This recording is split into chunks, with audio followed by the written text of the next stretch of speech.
African countries actually do better when Republicans are in office. Take an example of the PEPFAR, which was a big thing by George W. Bush that revolutionized health, and particularly how people who live positively with HIV, you know, access to commodities, access to critical drugs and nutrition products.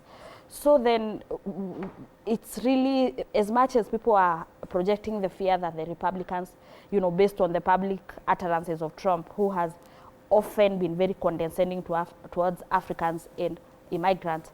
You know, during his campaigns, he talked about some people eating the dogs and eating the cats, as if to just show that when, you know, black people and immigrants go to communities, they are just chaotic and cause a menace.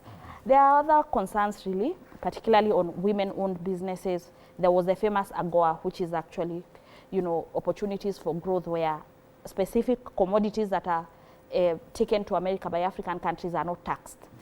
So, you know, one would argue, you know, it has revolutionized money in the pockets of women.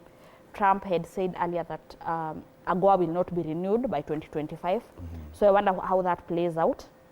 But overall, for me, when I was looking at the American elections, and these are registered voters, around 160 million voters.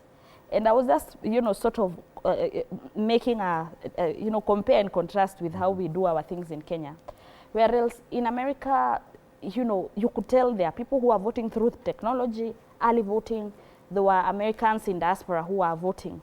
And the efficiency for me, you know, you could tell that within maybe 24 hours, we already saw the direction. For those of us who, for those who don't understand the intricacies, would only sit and wait, as they say, that it's too close to call. And for us, we are still struggling with how we do our elections, and yet, like in the last election, we had around 14 million people participating. You know, that tells you that we need to embrace technology, we need to do this and that. But no doubt, when you look at the issue of women and, you know, NGOs and human rights, some people argue that Trump has denied America 2 women presidents, because he's the one who came in when Hillary was vying, and then Kamala Harris. And for those of us who are fascinated by American politics, some of us feel like the Democrats really need to also change tact.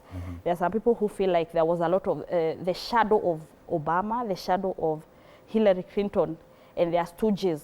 Probably they couldn't read the signs of the signs of the times, and probably, you know, an invitation for them to look inwards and ask themselves why they have not done well. But this Biden's presidency has also had its fair share of challenges. You know, Kamala was not the original choice of the Democrats. It's just that people say Joe Biden, his health, and what have you. So it has had its fair share, yeah. And Wanja pointed out the issue of the fact that quite a number of African heads of states were very quick to congratulate, with some very long messages on social media to congratulate President Trump. But the portrayal on the cartoon on the People Daily, if my director can put it up, is the fact that we are doing so simply as a way to stretch our begging bowl. That Africa is simply congratulating the president so that he can look at us favorably, because we are still beggars and we are still dependent on that. Is this portrayal accurate? Very. I think it's quite spot on.